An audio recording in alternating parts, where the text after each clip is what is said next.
What's up everybody, RMFH here, with a special episode of Forged in Gaming, the series where I take various video game weapons and explore their origins and craft by looking a little too far into things.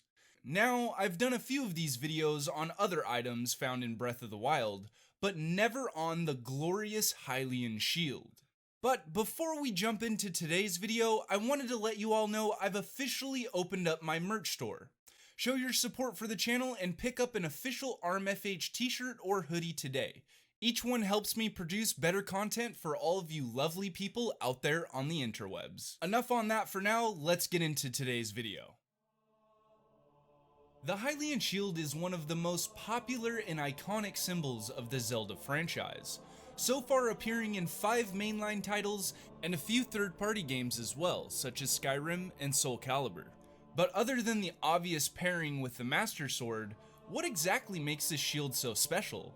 And more importantly, how the heck is this thing so durable? To answer these questions, we first need to take a little walk down memory lane. The very first appearance of the Hylian shield in Hyrule's recorded history was during the events of Skyward Sword. In this era, the shield was in the possession of the Thunder Dragon Lanayru. This is the original legendary Hylian shield, said to be imbued with heroic power. In order to obtain this absurdly sturdy shield, Link must first complete 8 boss fights in the Thunder Dragon's lightning rounds. Did I say absurdly sturdy? I meant to say completely indestructible. Unlike all of the other shields seen in Skyward Sword, this one doesn't take any damage at all. I guess that hero magic is some pretty powerful stuff. Sadly, it's received so late in the game that it loses a lot of the usefulness that comes with such a buff. Nevertheless, the shield made its mark on Hyrule's history, as a shield once wielded by the original legendary hero to defeat the Demon King Demise. The next stop on the timeline is Ocarina of Time, and this is where the shield starts to get a bit interesting.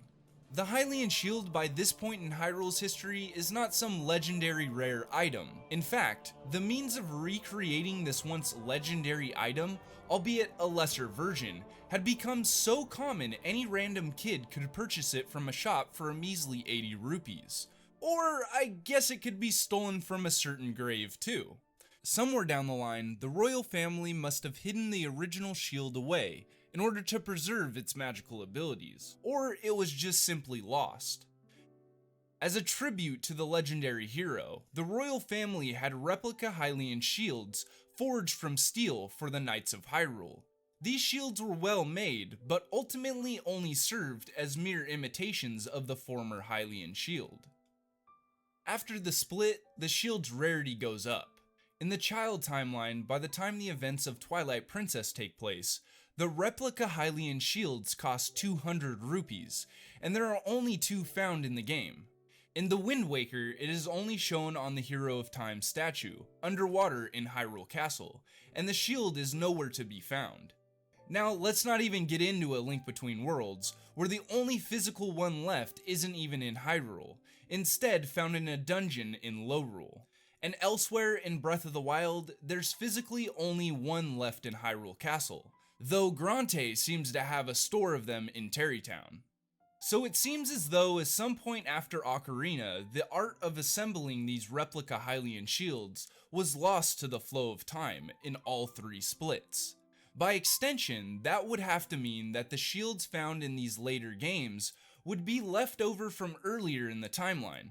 This actually explains a lot, not only about their scarcity, but also their design, as only minor alterations were made to the ones still around later on in the timeline.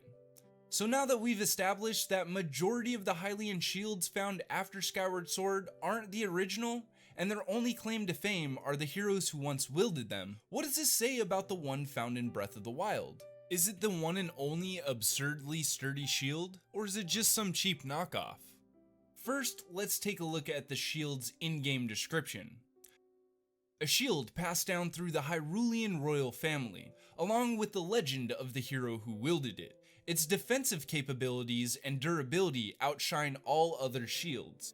This alone doesn't prove much, as the shield could have been wielded by any of the heroes before Breath of the Wild.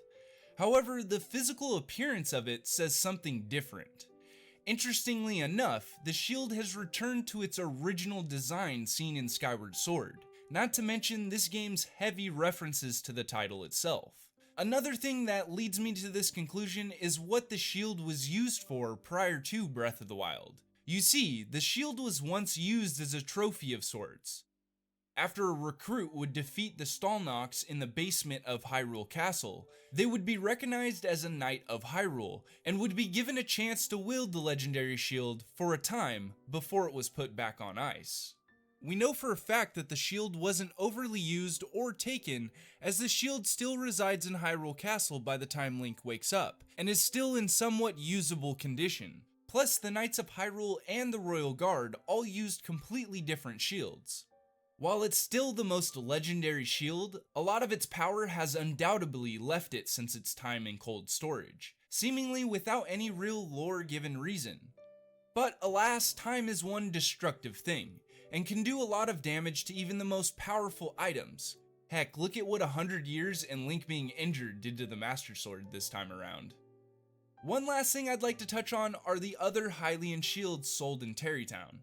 While you can in fact buy Hylian shields that look identical to the ones found in Hyrule Castle, it's likely that these are just the replicas that were passed down for generations and altered to fit the original design from the Sky era.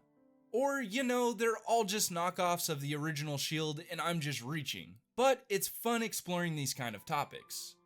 So, in summary, the shield was originally a one-of-a-kind gift from a dragon god, doused in the power of the hero.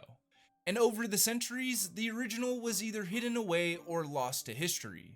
To honor the original hero of legend, the shield became mass-produced, until either the means of producing the shield or the method itself was completely lost, eventually running Hyrule's stock of Hylian shields down to only a handful. Ultimately, we'll never know what became of the legendary shield, but I like to think the one in Breath of the Wild could possibly be the one and only Hylian shield. Anyway though, that's the end of today's video.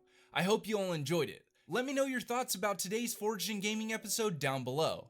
And while you're down there, remember to give the video a like and subscribe to the channel for more gaming lore, top 5s, and other videos just like this one. As always, thank you for watching, and until next time, I hope you all have a fantastic day. Peace out.